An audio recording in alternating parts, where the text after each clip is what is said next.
Pemirsa, Arsy ini terlihat lembut dan bahkan terlihat lemah di mata para musuhnya. Namun percaya atau tidak, di balik sisi lemah dan lembutnya Arsy sebagai seorang wanita, dia punya tingkat kecerdasan yang sama sekali tidak bisa diprediksi, bahkan tidak bisa diantisipasi oleh para lawan-lawannya, yaitu para Rani Korghe. Contoh yang sangat sederhana adalah Arsy cukup hanya dengan menggunakan gelang persahabatannya dengan Dimas pada saat dia masih kuliah tersebut, dia mampu membongkar semua kasus-kasus yang mungkin bukan hanya kasus yang saat ini sedang dialami oleh beliau, melainkan kasus-kasus lama yang sama sekali tidak tersentuh pun bisa terbongkar hanya dengan menggunakan gelang persahabatannya.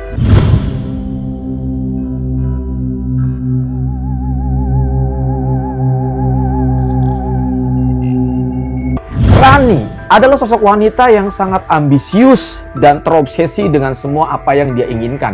Namun sayangnya dia punya kelemahan, yaitu dia sangat bodoh sekali. Kenapa? Karena kita tahu semuanya, ketika Rani mencoba untuk menteror Arsy dan juga keluarga Pak Irwandi melalui sebuah rahasia yang saat ini dia punya, yaitu anak yang dikandungnya adalah anak dari Rama, bukan anak raja. Bahkan tidak tanggung-tanggung, Arsy pada situ sampai jatuh pingsan. Tetapi ada sisi bodoh yang menurut saya ini sangat konyol sekali dilakukan oleh Rani, para pemirsa. Kenapa bisa seperti itu? Karena ketika Rani menggunakan senjata rahasianya, justru ini akan membongkar masalah baru buat dia, di mana kasus kematian Rama yang saat ini sama sekali tidak tersentuh oleh pihak kepolisian.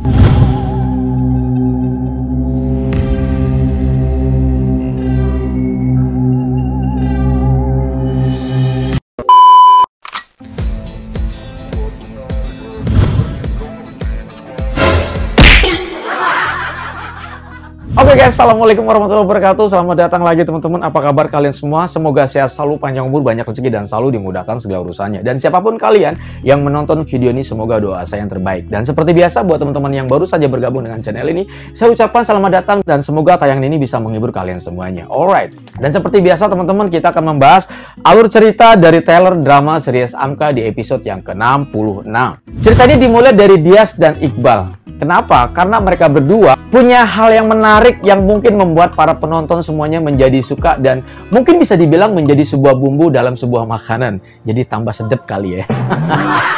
Gimana sih kalau orang lagi jatuh cinta ya? Bahasa tubuhnya beda banget dengan yang biasanya. Bahkan tidak tanggung-tanggung dia sudah berani dandan secara feminim.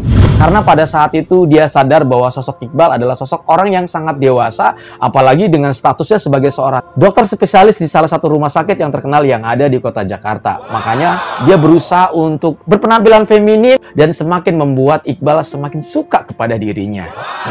Namun sayangnya karena dia tidak punya pengalaman dalam berdandan, justru malah terlihat seperti tante-tante. Dan akhirnya Ibu Dahlia mencoba membantunya untuk membuat terlihat feminim dan cantik sekali dengan cara mengganti warna lipstik, kemudian dihapuslah warna lipstik yang pertama karena sangat tidak bagus banget terlihat di mata oleh ibunya pada saat itu. Biasanya kamu pakai celana leggings, baju yang kaos biasa saja, cukup dengan pakaian seperti itu kamu udah merasa puas kok untuk datang cuman sekedar ke kampus doang. Jangan-jangan kamu memang sengaja dandan cantik kayaknya untuk dipersembahkan untuk Dr. Iqbal ya. Dengan malu-malu Dias pun langsung masuk kamar dan akhirnya dia pun berangkat. Mencoba untuk ditawarkan dengan menggunakan motor. Dias malah menolak tawaran dari ibunya. Dia malah memilih untuk naik angkot karena dia punya strategi sengaja untuk menunggu di halte agar Dr. Iqbal lewat dan mengajaknya untuk satu mobil bersama dirinya. Bersama-sama berangkat Dias ke kampus dan juga Dr. Iqbal ke tempat prakteknya.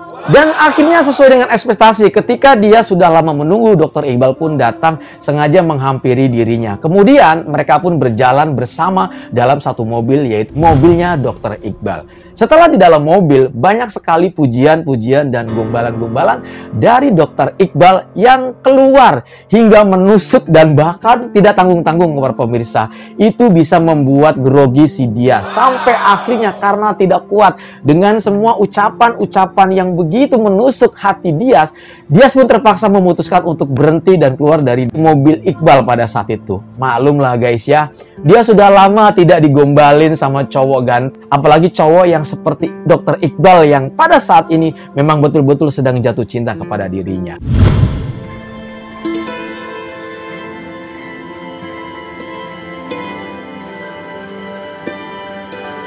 Di cerita lain para pemirsa, Arsy dan juga Raja. Mungkin kita akan membahas mengenai Arsy. Sekali lagi saya bilang, Arsy ini mungkin di mata para musuhnya, para Ranikor dan juga Renata mungkin ya, para geng-geng yang mungkin selama ini berusaha untuk menghancurkan dan memisahkan rumah tangga mereka antara Raja dan juga Arsy.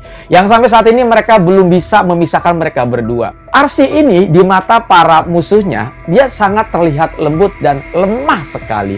Tetapi di sisi lain justru Arsy ini mempunyai kecerdasan yang sama sekali tidak bisa terlihat oleh para musuh-musuhnya. Saking tidak terlihatnya, musuh-musuhnya sampai lupa, bahkan tidak bisa memprediksi langkah apa saja yang akan dilakukan Arsy untuk melawan mereka.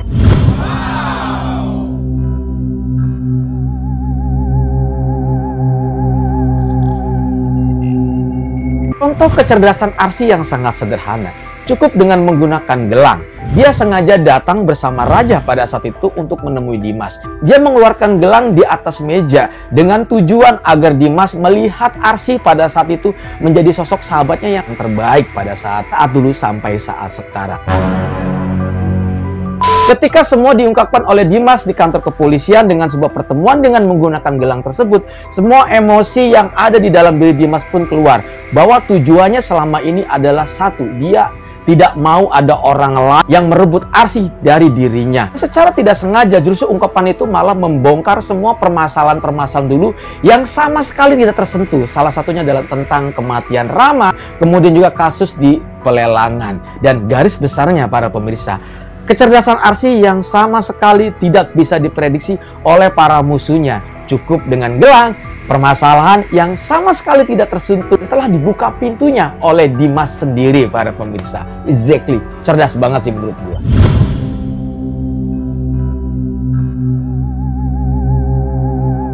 Ditambah lagi para pemirsa, ternyata diam-diam Iqbal mencoba membantu kasus permasalahan yang dihadapi saudaranya yaitu Raja dan juga Arsy. Secara tidak sengaja dia datang ke rumahnya Dimas untuk mencari sesuatu yang mungkin bisa dijadikan barang bukti. Dan kebetulan sekali ketika dia mencari sesuatu di rumah Dimas, dia menemukan sebuah plat nomor yang saat ini kita tahu semua bahwa itu adalah plat nomor yang disembunyikan oleh Dimas pada saat terjadinya sebuah kecelakaan. Sampai akhirnya Rama pun meninggal di dalam sebuah kecelakaan tersebut. Dengan menggunakan bukti ini, akhirnya Iqbal semakin yakin bahwa kasus yang selama ini sudah lama terpendam, yaitu kematian Rama, bisa dibuka kembali dan sosok Dimas menjadi pelaku utama atas kematian meninggalnya saudari Rama.